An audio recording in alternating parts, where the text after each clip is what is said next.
So look here, both these teams have already done something big to get where they're at right now in the quarters. For Leipzig, getting past Tottenham Hotspur under Mourinho, big achievement. That's a big deal right there.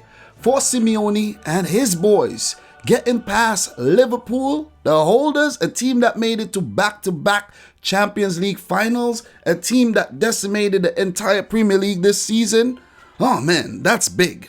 This is a great matchup. This is only the second time RB Leipzig are taking part in the UEFA Champions League. Yeah, believe it. They would come up against Atletico Madrid, who are two-time Champions League finalists, lost both to their hometown rivals Real Madrid, and little did you know, the night Man City knocked Real Madrid out of the Champions League. Simeone called every single one of his boys to get on over here so we could have a big party. Yes, Thomas Partey was there as well. Formed in 2009, RB Leipzig's rise in European football has been nothing short of meteoric. They topped a very closely fought Group G with 11 points, picking up 3 wins, 2 draws, and 1 loss. Fellow quarterfinalist Olympique Lyon came in second in the group on 8 points, while Benfica came in third with 7 points and Zenit St. Petersburg fourth, also with 7 points. While for Atletico Madrid, they placed second in Group D with 10 points, 6 points behind group leaders Juventus. In the group phase, Atleti picked up 3 wins, 1 draw, and 2 losses. Very uncharacteristic if you ask me. Bayer Leverkusen came in third in the group with 6 points, and Lokomotiv Moscow came fourth in the group with 3 points. In the round of 16, RB Leipzig was drawn against Tottenham Hotspur, where they defeated the London club 4-0 on aggregate. In the first leg at the Tottenham Hotspur Stadium, RB Leipzig won the game 1-0 and picking up that very valuable away goal in the process. The game's only goal was scored by the former Leipzig striker Timo Werner in the 58th minute from the penalty spot. In the second leg at the Red Bull Arena, RB Leipzig defeated Tottenham Hotspur 3-0. Marcel Sabitzer scored in the 10th minute, set up by Werner, and then again in the 21st minute, set up by unknown defender Angelino. Emil Forsberg put the final nail in Tottenham's coffin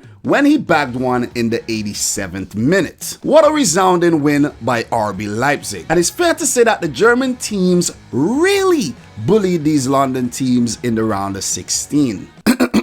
Chelsea.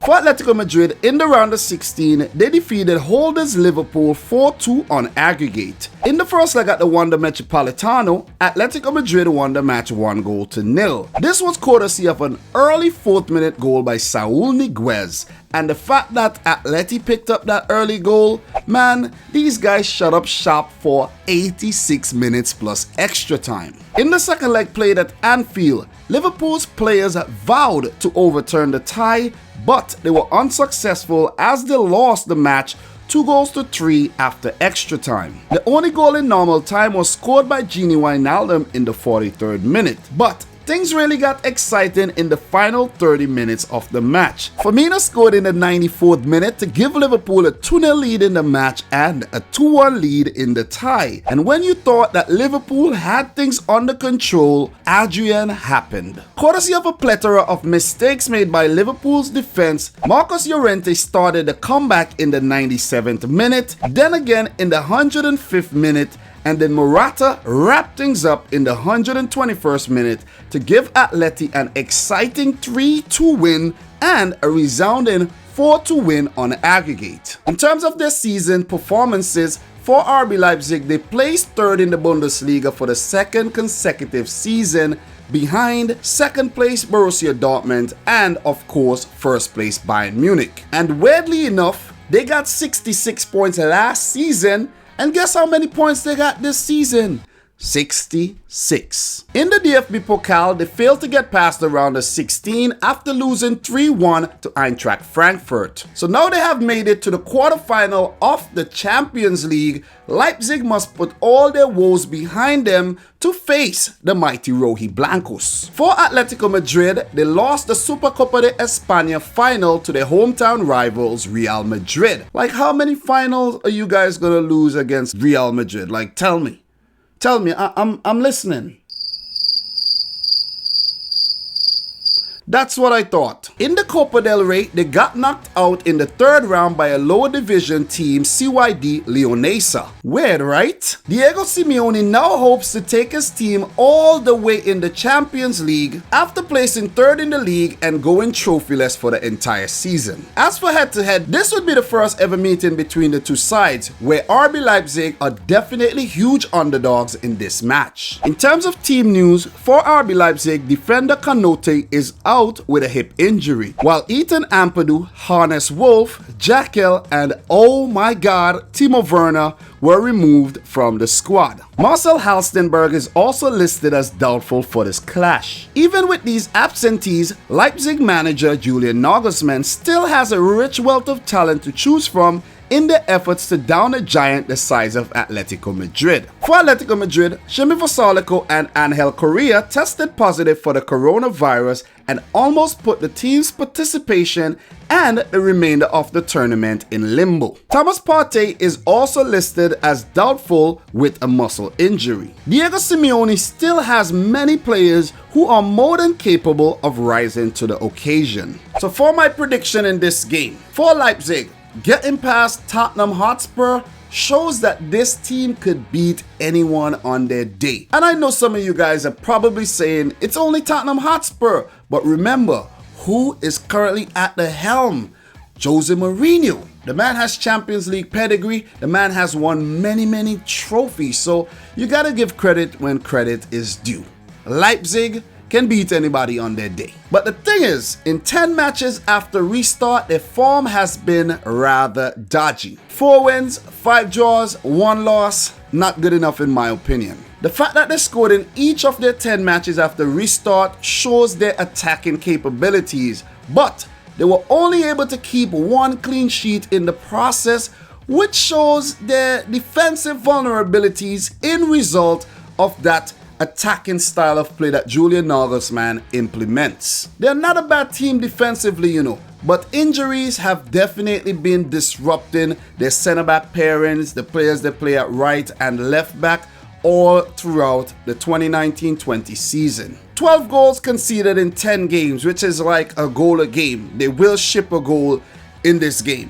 That's what the stats are saying. They have loads of goal threat on the field, but the fact that they are missing their chief destroyer, Timo Werner, the man who scored the most goals in the 2019-20 season for RB Leipzig, is now a Chelsea player. And that does not help Julian Nagelsmann one bit. Julian Nagelsmann does have a point to prove, but on the day, his tactics has to be spot on against a team that's super, and I mean super, difficult to break down. In my opinion, players you should keep your eyes on in this game: Marcel Sabitzer, Konrad Laimer, defender Dayot Upamecano, young Spanish forward Dani Olmo, and the young versatile Frenchman Christopher Nkunku. The experience of Emil Forsberg will definitely come in handy on the day. For Atletico Madrid, in 11 matches after restart, they have won 7 and drew 4, which means they're unbeaten. This team is very difficult to break down. Only 6 goals conceded, 6 clean sheets in the process,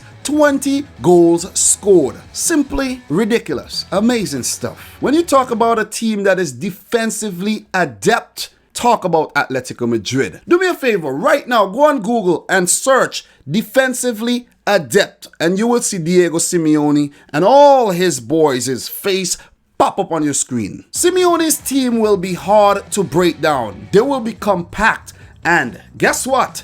They will look for the opportune moment to strike. RB Leipzig would not take a conservative approach to this match either, which means Atleti's defense has to be on their A game. You're talking about Jose Maria Jimenez and Stefan Savic. If both of them features, it could always change, but those are, the guys who played against Liverpool, so hence the reason I'm using their names. Renan Lodi at left back.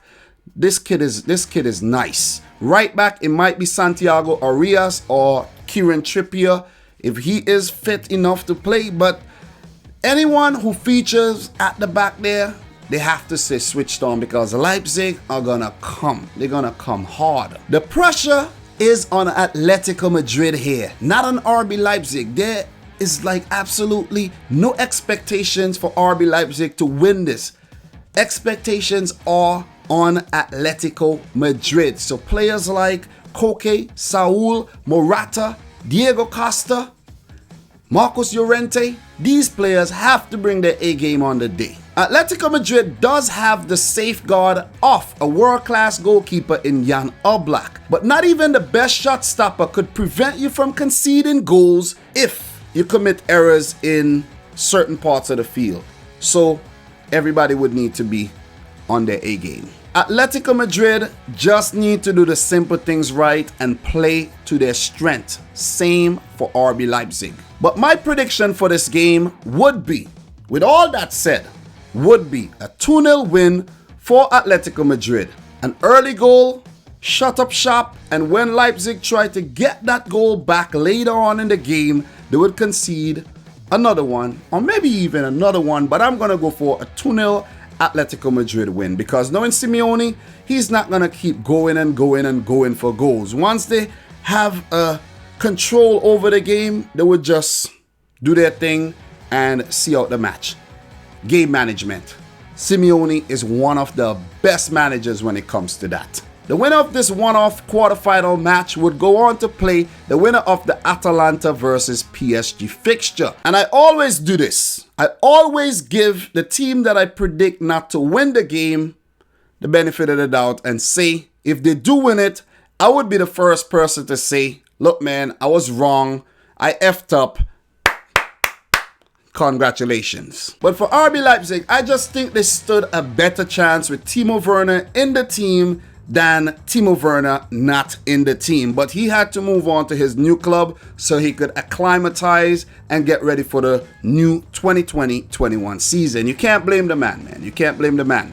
Because what if RB Leipzig stayed in the competition and go all the way to the final? He only would have a few weeks to link up with his teammates and get ready for the new season. So it's all good, Timo. It's all good. So guys, thanks for watching another video. If you're new around here, consider hitting the subscribe button. Don't forget to leave the video a massive thumbs up. Head on over to cardsplug.com/dominicrichfc. Get yourself one of those football cards you see on the wall right there. Use the coupon code dominicrichfc to get yourself 15% off. All the links would be in the description box down below. So from your boy Dominic Rich, thanks again for watching. Until next time, peace out. Rich Squad.